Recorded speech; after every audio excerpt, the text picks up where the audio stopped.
बच्चों, जैसा कि आप जानते हैं कि हम पॉलीमर्स पढ़ रहे थे और पॉलीमर्स में हम कुछ पॉलीमर्स पढ़ रहे थे अलग अलग से, जैसे सेपरेटली आपको पूछे जाते हैं कि आप ये पॉलीमर है, जैसे पॉलीथीन है, इसके यूजेस बताओ, इसकी प्रॉपर्टीज़ बताओ और इसकी प्रिपरेशन बताओ।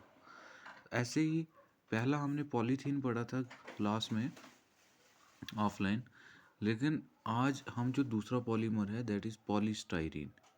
इस पॉलीस्टाइरीन के बारे में हम पढ़ेंगे कि पॉलीस्टाइरीन, इसको स्ट्रॉन पॉलीमर भी कहते हैं, इसका कॉमन नेम है। तो हमने ये जानना है कि ये पॉलीमर्स क्या है और ये बनता कैसे है।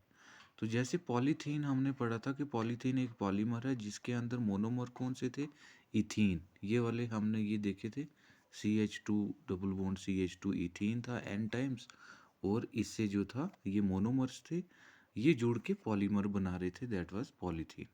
तो स्टाइरीन में पॉलीस्टाइरीन, जैसे पॉलीथीन था तो इथीन जो थे वो मोनोमर्स थे बहुत सारे मिलके वो पॉलीथीन, ऐसे ही पॉलीस्टाइरीन, पॉलीस्टाइरीन में जो स्टाइरीन है STYRENE, ये स्टाइरीन जो है ये मोनोमर है।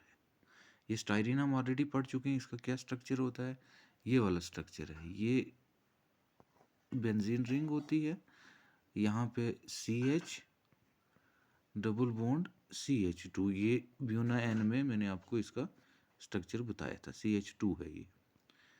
तो ये वाला जो स्ट्रक्चर है ये स्टाइरीन है, और ये स्टाइरीन जो है ये मोनोमर्स हैं, ये बहुत सारे मोनोमर्स जुड़ के पॉलीमर बनाते हैं जिस पॉलीमर का नाम है पॉलीस्टाइरीन। इसको अब या तो हम स्टाइरीन को ये लिख सकते हैं या फिर इस बेंजीन की जगह C6H5, फिर यहाँ पे CH डबल बॉन्ड CH2। तो इसमें आप कुछ भी लिखो, या तो ये वाला स्ट्रक्चर लिखो या फिर ये वाला स्ट्रक्चर लिखो। ये वाले स्टाइरीन के जो मॉलिक्यूल्स हैं बहुत सारे, ये जुड़ते हैं और जुड़ के पॉलीस्टाइरीन बनाते हैं। तो इसमें से आप कोई भी स्ट्रक्चर, जैसे कि यहाँ पे बेंजीन रिंग है, इस बेंजीन रिंग को ही यहाँ पे ये C6H5 लिखा हुआ है, ये C6H5 जो है ये स्टाइरीन का वो बेंजीन की रिंग लिखी हुई है। या तो C6H5 लिखो या फिर ये बेंजीन रिंग लिखो, ये है ये बेंजीन रिंग, यहाँ पे CH डबल बॉन्ड CH2, ये आपके पास स्टाइरीन है। ये स्टाइरीन का एक मॉलिक्यूल है, ये मोनोमर्स हैं, एन टाइम्स ये जुड़ेंगे तो जाके क्या बनाएंगे, पूरा पॉलीमर्स बनाएंगे, और उस पूरा पॉलीमर्स का नाम होगा पॉलीस्टाइरीन। अब या तो आप ये लिखो या फिर ये, इसी बेंजीन रिंग की जगह ये C6H5 लिखा हुआ है, तो ज़्यादा परेशान होने वाली बात नहीं। तो ये स्टाइरीन के मोनोमर्स हैं। अब ये जुड़ते कैसे हैं, देखो बिल्कुल सिंपल याद रखना है कि एन टाइम्स मीन्स बहुत सारे, आपको ऐसे याद रखना है कि C6H5, C6H5 लिखो आप, C6H5, इसके साथ क्या है, ये वही बेंजीन रिंग है, CH डबल बॉन्ड CH2, ये स्टाइरीन का एक मॉलिक्यूल है। अब दूसरा लिखते हैं प्लस, ऐसे ही दूसरा है C6H5 और यहाँ पे CH डबल बॉन्ड CH2, ये एन टाइम्स हो गए, ठीक है।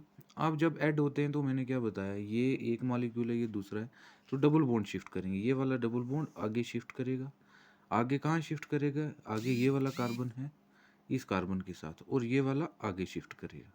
तो ओवरऑल जो हमारे पास बनेगा, क्या बनेगा, यहाँ पे देखो ये वाला C6H5,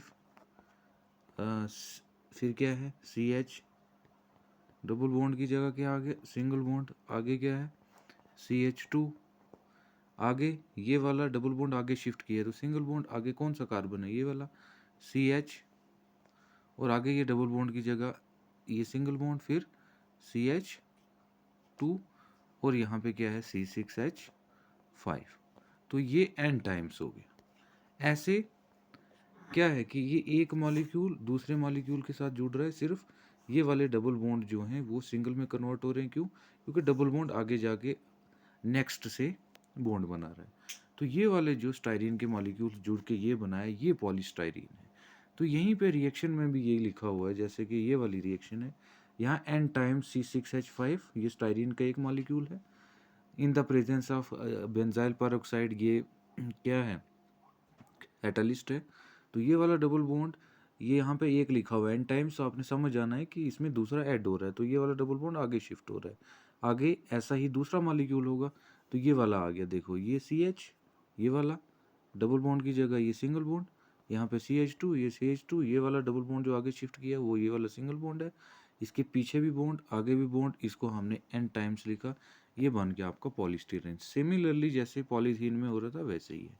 तो पॉलीस्टायरीन आपको याद रखना है, इसकी क्या प्रॉपर्टीज़ हैं कि ये एक थर्मोप्लास्टिक है, इट इज़ थर्मोप्लास्टिक। थर्मोप्लास्टिक मैंने बताया आपको कि ऐसे प्लास्टिक्स होते हैं, ऐसे पॉलीमर्स होते हैं जिनको हम हीट करके उनका एक मोल्टन मास निकलता है और जिनको फिर हम मोल्ड कर सकते हैं डिफरेंट शेप्स में, वापस कूल करके हार्ड हो जाते हैं। ये हमने पढ़ा ऑफलाइन क्लास में। ये इसकी सबसे बड़ी प्रॉपर्टी है, थर्मोप्लास्टिक है ये। दूसरा, it is used for making toys, इससे टाइज बनते हैं।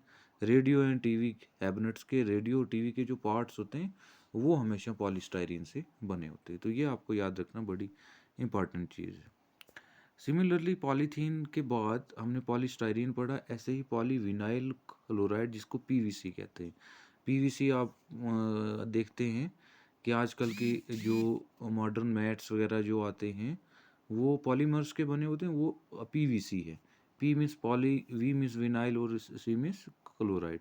तो पॉलीविनाइल क्लोराइड में जो मोनोमर है, मीन्स जो जुड़ के पॉलीविनाइल क्लोराइड बनाएंगे, वो है vinyl chloride, VC। Vinyl chloride जो है हमारे पास मोनोमर है। अब विनाइल क्लोराइड का फॉर्मूला क्या है, सिंपल आपने याद रखना है कि विनाइल कहते हैं इथीन को, डबल बॉन्ड को। अब देखो CH2 डबल बॉन्ड CH2, ठीक है, यहाँ पे CH2, लेकिन अब इसी CH के साथ यहाँ पे Cl लगा दिया हमने, तो ये बन गया विनाइल क्लोराइड। इथीन में सिर्फ वो इथीन ही है ये, लेकिन डबल बॉन्ड में यहाँ पे एक H कम कर देना है और यहाँ पे Cl लगा दिए, ये एक मोनोमर है जिसको हम विनाइल क्लोराइड कहते हैं। ये विनाइल क्लोराइड अब n टाइम्स रिएक्ट करेगा और बनाएगा पॉलीविनाइल क्लोराइड। तो यहाँ पे ये गलती हुई है नोट्स में, यहाँ पे याद रखना है ये 2 नहीं है, ये वाला 2, ये 2 नहीं है यहाँ पे, ये है CH2 CHCl। अब इसकी रिएक्शन कैसे लिखेंगे हम, देखो पॉलीविनाइल क्लोराइड में सिमिलरली जैसे हमने पॉलीथीन और पॉलीस्टायरीन में ऐड किया वैसे ही, तो इसमें पहले विनाइल क्लोराइड का एक मॉलिक्यूल हमने लिखना है। ये लिखा हमने CH2 डबल बॉन्ड CHCl, ये एक मोनोमर है, प्लस दूसरा आगे लिखना है आपने, मैं ऐसे बता रहा हूँ नीचे जगह कम है, CH2 डबल बॉन्ड CHCl, ये विनाइल क्लोराइड का दूसरा मॉलिक्यूल है। अब जब ऐड होते हैं तो मैंने क्या बताया आपको कैसे ऐड होंगे, ये वाला डबल बॉन्ड आगे शिफ्ट, आगे क्या है, आगे ये वाला कार्बन है, इस कार्बन के साथ बॉन्ड बनेगा, और ये वाला डबल बॉन्ड आगे शिफ्ट करेगा क्योंकि इसके आगे भी ये n टाइम्स विनाइल क्लोराइड है। तो क्या बन जाएगा, CH2, इसके पीछे बॉन्ड क्योंकि इसके पीछे भी मॉलिक्यूल होंगे, डबल बॉन्ड की जगह सिंगल बॉन्ड, आगे क्या है CH, फिर क्या है Cl, और इसके आगे क्या है, ये इसके साथ बॉन्ड बन गया, ये CH2 डबल बॉन्ड की जगह CH, ये CH लिखा और यहाँ पे Cl, ये n टाइम्स हो गया हमारे पास, ये n टाइम्स हमारे पास जो बन गया विनाइल क्लोराइड के दोनों मॉलिक्यूल्स को ऐड करके ये बन गया पॉलीविनाइल क्लोराइड बन गया। तो इसमें ये जो n टाइम्स है लिखा हुआ, ये वही हो गया कि ये विनाइल क्लोराइड का एक मॉलिक्यूल है, 2 को काट देना है, एक मॉलिक्यूल है, ऐसे ही दूसरा मॉलिक्यूल ऐड हो रहा है तो ये वाला स्ट्रक्चर बनेगा। क्यों? क्योंकि ये वाला डबल बॉन्ड आगे शिफ्ट करके दूसरे मॉलिक्यूल के साथ बॉन्ड बनाएगा, तो यहाँ पे सिंगल बॉन्ड शो हो गया, ये वाले डबल बॉन्ड की जगह ये सिंगल बॉन्ड और इसके पीछे भी बॉन्ड, इसको हमने एन टाइम्स लिख दिया पॉलीविनाइल क्लोराइड। सिमिलरली वही है जैसे हमने पॉलीथीन में पढ़ा। इस पॉलीविनाइल क्लोराइड के यूजेस क्या हैं वो देखना आपने, कि पॉलीविनाइल क्लोराइड के यूजेस ये हैं पीवीसी के, कि आपको पता आजकल मैट्स आती हैं इसकी, और जो क्या होती हैं वाटर रेजिस्टेंट होती हैं, मींस वाटर प्रूफ होती हैं। इससे रेन कोट्स बनते हैं, टॉयज़ बनते हैं, इलेक्ट्रिकल इंसुलेटर्स बनते हैं, जिससे जो बिजली की तार वगैरह होती हैं उसको उससे लपेट देते हैं ताकि उससे करंट ना हो, ये क्योंकि ये इंसुलेटर है। उसके बाद क्या है, इट इज़ हार्ड, ये हार्ड है, रेजिस्टेंट टू हीट है, हीट से इस पर कोई इफेक्ट नहीं पड़ता, और केमिकल्स का भी इसके ऊपर कोई इफेक्ट नहीं पड़ता। तो ये तीन आपको बेसिकली पहले याद रखने हैं। पॉलीथीन, उसको मैंने बता दिया कि इथीन के यूनिट है, मोनोमर से। पॉलीस्टाइरीन में स्टाइरीन मोनोमर से, और पॉलीविनाइल क्लोराइड में विनाइल क्लोराइड मोनोमर है जो कि जुड़ रहा है। ऐड होने का तरीका सेम है। अब आ गई है नाइलन 66। तो नाइलन 66 जो है ये हम पढ़ चुके हैं।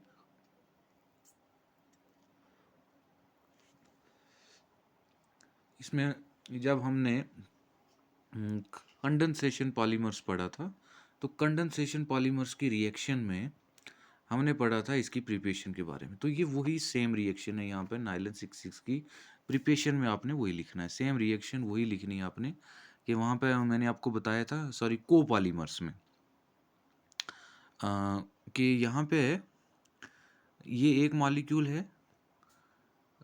हेक्सामिथाइल डाइमीन का, जो हमने वहाँ पढ़ा, और ये एडिपिक एसिड का। और मैंने आपको बताया था कि एक से H जाएगा और एक से OH जाएगा बाहर, मैंने आपको बताया क्लास में, तो वाटर बाहर जाएगा। अब सिमिलरली जब हम इसकी रिएक्शन देखेंगे, मीन्स यहाँ से OH यहाँ से H, तो हमने वो इस H2O को बाहर निकाल दिया, लेकिन याद रखना है कि यहाँ इससे OH जाएगा, तो इसके आगे भी मॉलिक्यूल है, तो यहाँ से भी OH जाएगा, वहाँ पे मैंने बताया आपको, तो यहाँ से OH चला गया, यहाँ से H इससे जाना था तो इस साइड से भी H गया, ये मैंने आपको क्लास में बताया हुआ है। तो ये नाइलन 66 का स्ट्रक्चर जो है ये आपको याद रखना है।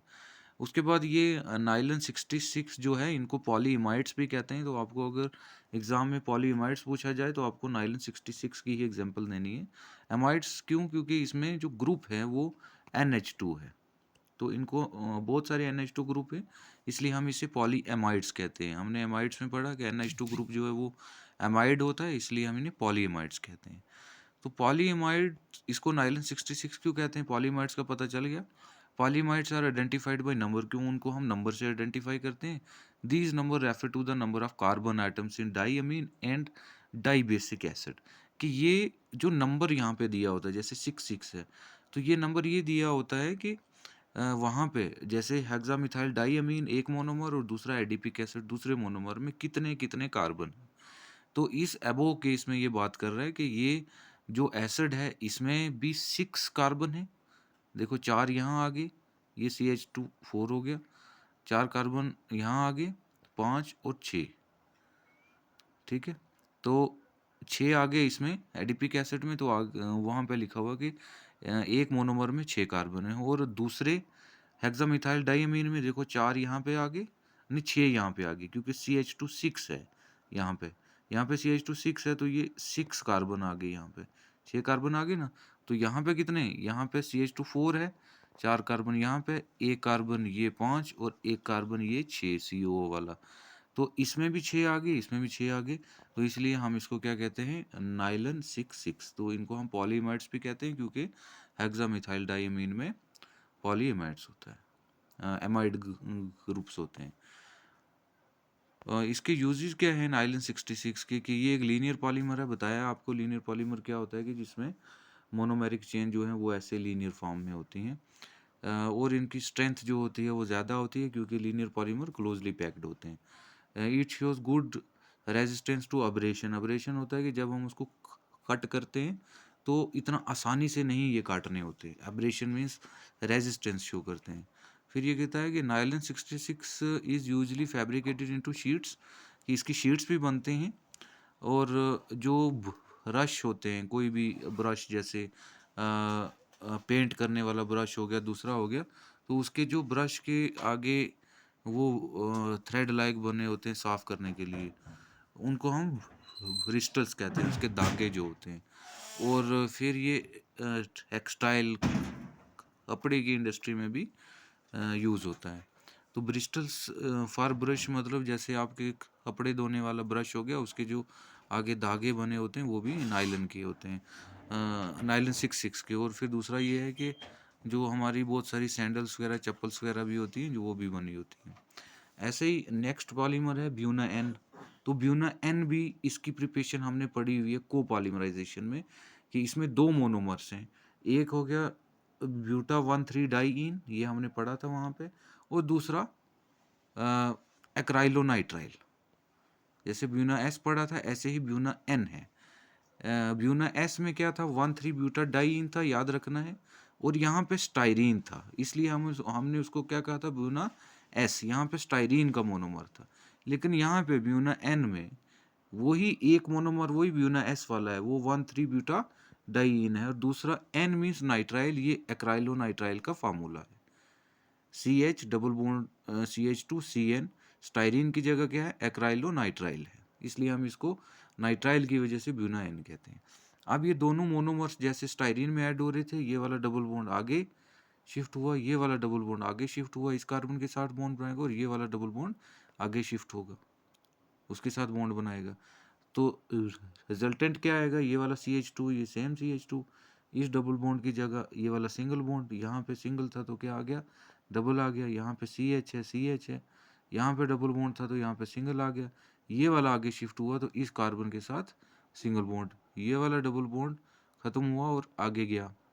तो ओवरऑल हमने इसको क्या लिखा, n टाइम्स। इसके पीछे भी बॉन्ड, आगे भी बॉन्ड, क्योंकि n टाइम्स मॉलिक्यूल है। तो इसको हमने क्या कहा, ब्यूना एन, क्योंकि ब्यूना मीन्स 1,3-ब्यूटाडाइन और एन मीन्स एक्राइलो नाइट्राइल। तो वही है सेम, अगर आप सिर्फ मोनोमर से याद रखोगे तो बाकी मैकेनिज्म ऐड का वही है, जैसे कि डबल बॉन्ड आगे शिफ्ट हो गए दूसरे कार्बन के साथ बॉन्ड बनाते हैं। जहाँ पे डबल है वहाँ पे सिंगल, और जहाँ पे सिंगल है वहाँ पे डबल, और जहाँ पे कोई बॉन्ड नहीं है वहाँ पे पाई बॉन्ड शिफ्ट करके आगे वाले कार्बन के साथ बॉन्ड बनाता है। इसकी प्रॉपर्टी क्या है कि ये इंसुलेटर इन नेचर है, मीन्स इनमें से इलेक्ट्रिक करंट पास नहीं होता, और इससे बेल्ट्स बनती हैं, और जो प्रिंटिंग मशीन के रोलर्स होते हैं वो बनते हैं। जैसे कि आपने प्रिंटिंग रोलर्स के बाद बड़ी बड़ी जो आपने मशीन देखी होगी वीट की, राइस की एट्सेट्रा, उसमें एक बेल्ट जो है वो व्हील के सराउंड में रोटेट करता रहता है, वो इसका बना होता है ब्यूनाइन का। और ये बहुत अच्छा लेदर से भी टफ होता है ये। लास्ट जो आपने पढ़ना है इसमें वो बायोपॉलीमर और बायोडिग्रेडेबल पॉलीमर, कि ये पॉलीमर्स क्या है। तो ये हम नेक्स्ट क्लास में डिस्कस करेंगे, और जो बच गया वो भी करेंगे। और फिर आपका साइनाइड्स और आइसोसाइनाइड्स पे एक वीडियो बनेगी, और आपका सिलेबस जो है वो कंप्लीट हो जाएगा।